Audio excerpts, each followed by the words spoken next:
سلام انت عنان نخلكم تختاتلتي يكون دابلكو نامناي لما عنت مدبي كعتو عمناي لما عنت مدبي كم زتلمده حدا أقداس حساب حيزلكم مسيلخو ناي لما عنت مدبي زدعلو حدا ودي كمييرو نناي حانت غالن سيتي ناي صوتاو ركب سمعيت كالعال زخئللهم بوتاتاتن ميلاتاتن كنرئينا فلما نزي channel حدش زهونكم ندحريت تمديسكم زحلفوكم فيديوتات بمرأي سبسكرايب بمقبارن نتا نايدول ملكت بمنكأن كتتبابعنان سدرا نختكونونان بخبري حاتت مدبنا نابزحات بتحو تمهرتي نخوصدلو لايك جيركم جمرو سدران زخونكم اندامسغنكو نامدبي كمدلس ناقوان ستيتي نايصوتاو ركب سمعيت ملعال بزحات تقمتات اللوو نابنت أبوان صوتاو ركب نزاقاتم حمام نخق نسدان أمونغوهم نزلو نايفقري مكرراب كم زوسخون يفلطيو سلازخونه حدودي كميجيرو نناي حانت غالن سيتي سمعيتا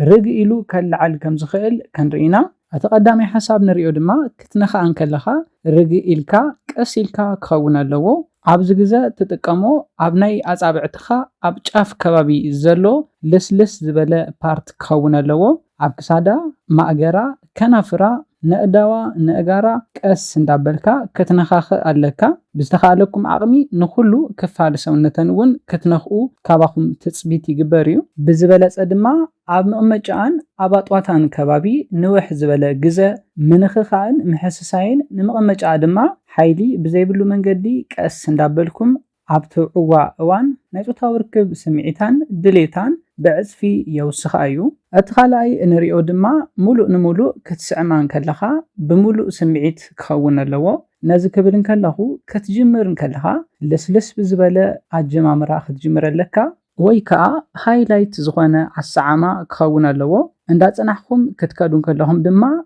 نكنافرا عطبق ناي مبال تاباي كوخلوكم اللوو انت تخايلو دما عما اقران كسادان كبابي لعلي مئت جزا كتسعما لكا ደቂ ኣንስትዮ ብጠባየን ኣብዘን ከባቢ ሴንሲቲቭ ስለዝኾና ኣብ ክሳዳን ኣብ ማእገራን ከባቢ ኣብ ትስዕማ ግዜ ናይ ጾታዊ ርክብ ስምዒታን ድሌታን ብዕፅፊ ይውስኽ እዩ ካብኡ ንኸናፍራ ብደንብ ጌርካ ክትስዕማ ኣለካ ክትጅምሩን ከለኹም ርግእ ክትብለለካ እንዳጸናሕኩም ድማ ንኸናፍራ ጥብቕ ኣቢልካ ክትስዕም ኣለካ ክትስዕማን ከለኻ ድማ ንመልሓስካ ክትጥቀም ትኽእል ኢኻ ኮይኑ ግና ንመልሓስኩም ክትጥቀሙን ከለኹም ልክዕ አይስክሬም ክትልሕሱ እንከለኹም ትጥቀምዎ መንገዲ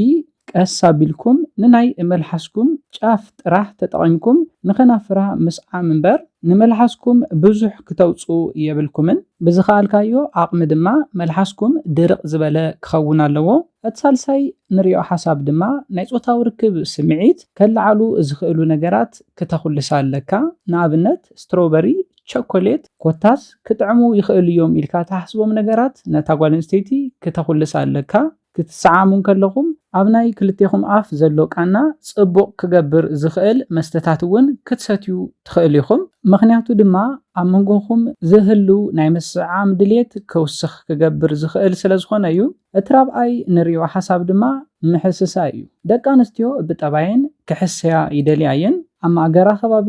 ካብ 5 እስካብ 10 ደቂቕ ዝኣክል ክትሓሳስይወን ኣለኩም ኣብዚ ግዜ ድማ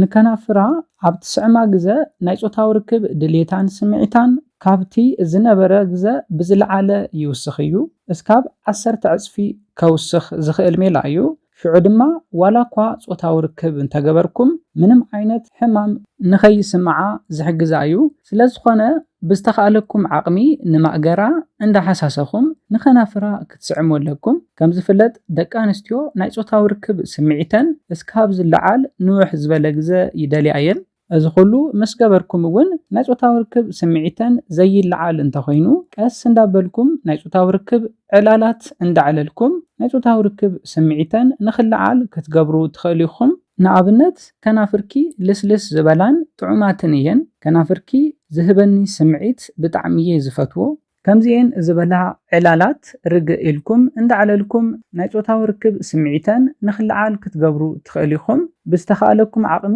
ናይ ፍቕርን ናይ ጾታዊ ርክብ ታሪኻትን ኣዕሊልኩም ናይ ጾታዊ ርክብ ስምዒተን ክለዓል እንከሉ ድማ ትሕት ብዝበለ ድምፂ ናብ እዝና ጽግዕ ብምባል ክትዕልላ ኣለካ ነዘን ኩለን ዝገለጽ ኩልኩም ሓሳባት ምስ ገበርኩም ዋላ እኳ ናብ ጾታዊ ርክብ እንተኣተኹም ምንም ዓይነት ሕማም ኣብ እዋን ጾታዊ ርክብ ንኸይስምዐንን ቀልጢፈን ናብ ዕግበት ንኽበጽሓን ክትገብሩ ትኽእሉ ኢኹም። ስለ ዝኾነ እዘን ኩለን ሓሳባት ተጠንቂቕካ እንተፈጺምካ ንበዓልቲ ቤትካ ወይ ከዓ ኣፍቃሪትካ ብቐሊሉ ክትዕግባ ትኽእል ኢኻ። ነዚ ኢለ ናይ ሎማዓንቲ መደበይ በዚ ክዛዝም ካብ ናይ ሎማዓንቲ መደበይ ዝኾነ ሓድሽ ነገር ከም ዝሓዝኩም ተስፋ ይገብር። ነዚ ቻነል ሓደሽቲ ዝኾንኩም ሰብስክራይብ ብምግባርን ናይ ደውል ምልክት ብምንካዕን ናይ ቻነልና ስድራ ንኽትኮኑ ብኽብሪ ሓትት። መደብና ናብ ብዙሓት በፂሑ ትምህርቲ ንኽወስድሉ ላይክ ሼር ምግባርኩም ኣይትረስዑ። ሓሳብ ርእቶኹም ብኮሜንት ሴክሽን ግለጹልና። ብኻሊእ መደብ ብኻሊእ ሓሳብ እስካብ ንራኸብ ሰላምን ጥዕናን ንኹላትና ይቀኒለይ።